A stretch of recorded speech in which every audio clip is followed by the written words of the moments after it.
Assalamualaikum teman-teman, masih di Bulen, tempatnya belajar manajemen dan pendidikan. Nah, kali ini saya mau share informasi masih terkait dengan administrasi arsip.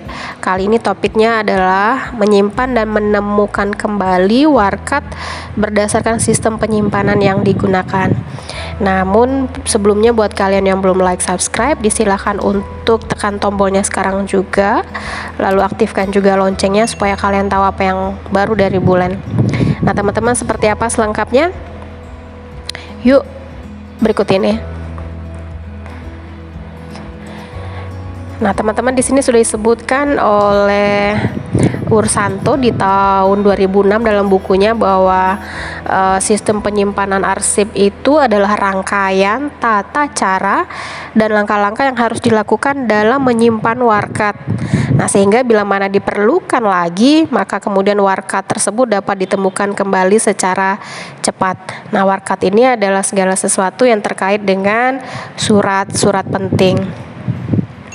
Nah teman-teman, yang kedua yang mau saya share adalah tujuan dari sistem penyimpanan arsip. Nah tentu saja penyimpanan arsip ini dilakukan dengan tujuan-tujuan tertentu. Yang pertama adalah agar arsip dapat disimpan dan ditemukan kembali dengan cepat dan tepat. Yang kedua, menunjang terlaksananya penyusutan arsip dengan efektif dan efisien. Berikutnya, untuk menjadikan setiap rekod tersebut lebih mudah dicari apabila dibutuhkan untuk referensi. Nah, berikutnya juga agar menjaga bahan-bahan arsip itu agar setiap histori dari perusahaan maupun individu dapat ditempatkan di suatu tempat tertentu, baik dalam kelompok, subjek, daerah maupun secara bersamaan. Kemudian juga tujuannya adalah memudahkan pencarian arsip jika sewaktu-waktu diperlukan, dan yang terakhir adalah untuk lebih mengembangkan atau lebih menguntungkan apabila bahan arsip itu ditempatkan secara permanen demi untuk kelancaran tugas perusahaan atau organisasi selama waktu arsip tersebut digunakan. Nah teman-teman,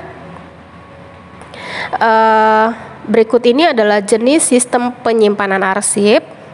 Yang pertama itu kita langsung masuk ke sistem abjad atau alphabetical filing system. Nah, pada sistem penyimpanan arsip ini merupakan salah satu sistem penataan berkas yang menggunakan metode penyusunan berdasarkan abjad.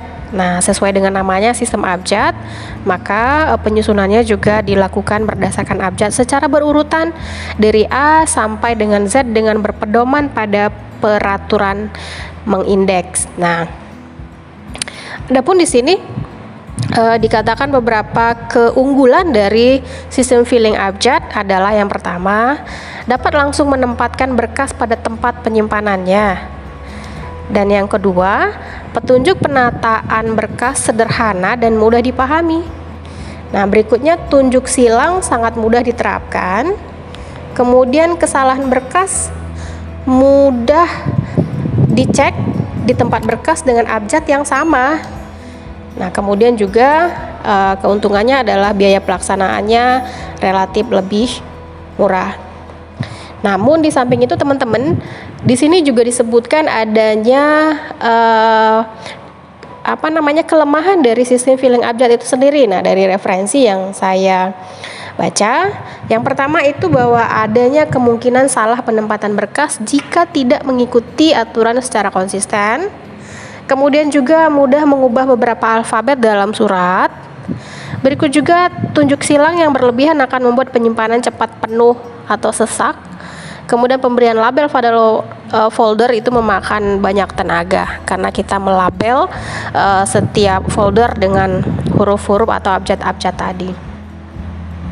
Nah, berikutnya adalah prosedur penemuan kembali arsip yang disimpan. Nah, tentu yang pertama yang perlu dilakukan adalah teliti arsip yang diminta. Kemudian yang kedua adalah isi bon peminjaman. Lalu berikutnya bergeraklah menuju ke tempat penyimpanan yang dimaksud, temukan di situ. Apakah kemudian di folder, apakah di box dan seterusnya. Lalu cari arsip ke filing cabinet sesuai dengan kode arsip.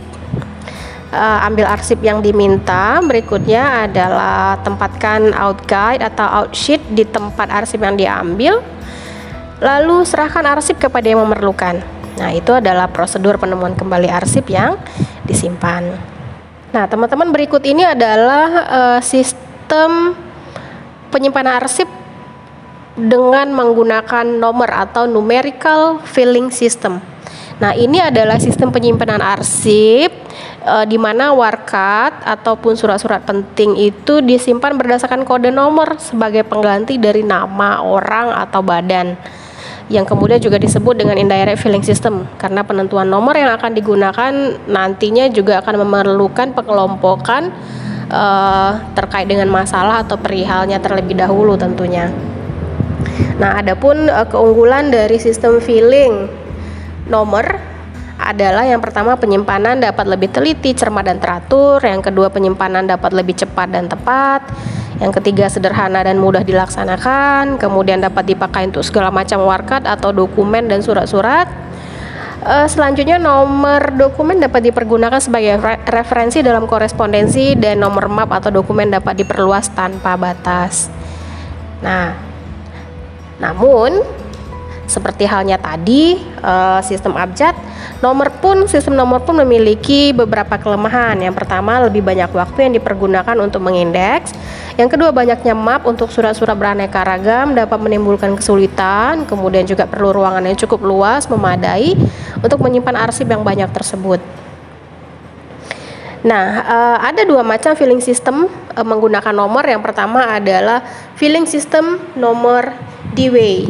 Nah, ini adalah filing system yang juga disebut dengan sistem desimal. Dalam sistem ini yang perlu dilakukan yang pertama adalah merancang daftar klasifikasi nomor, menyiapkan dan menyusun perlengkapan dan penyimpanan surat. Nah, yang kedua adalah filing system nomor terminal. Nah, ini adalah filing system nomor terminal yang dimaksud adalah memakai nomor urut dalam buku arsip. Nah, dalam filing system ini yang perlu diperhatikan adalah yang pertama menyiapkan perlengkapan dan yang kedua penyimpanan surat.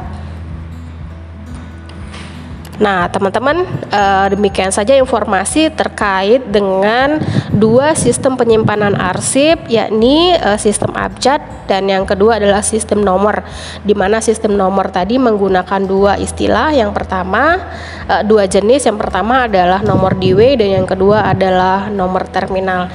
Nah, tentunya saya berharap kalian dapat memahaminya. Namun jika belum, kalian dapat mengajukan pertanyaan di kolom komentar. Jangan lupa klik like dan subscribe. Aktifkan juga loncengnya supaya kalian tahu apa yang baru dari Bulen. Demikian dari saya, terima kasih banyak. Saya tutup. Assalamualaikum warahmatullahi wabarakatuh.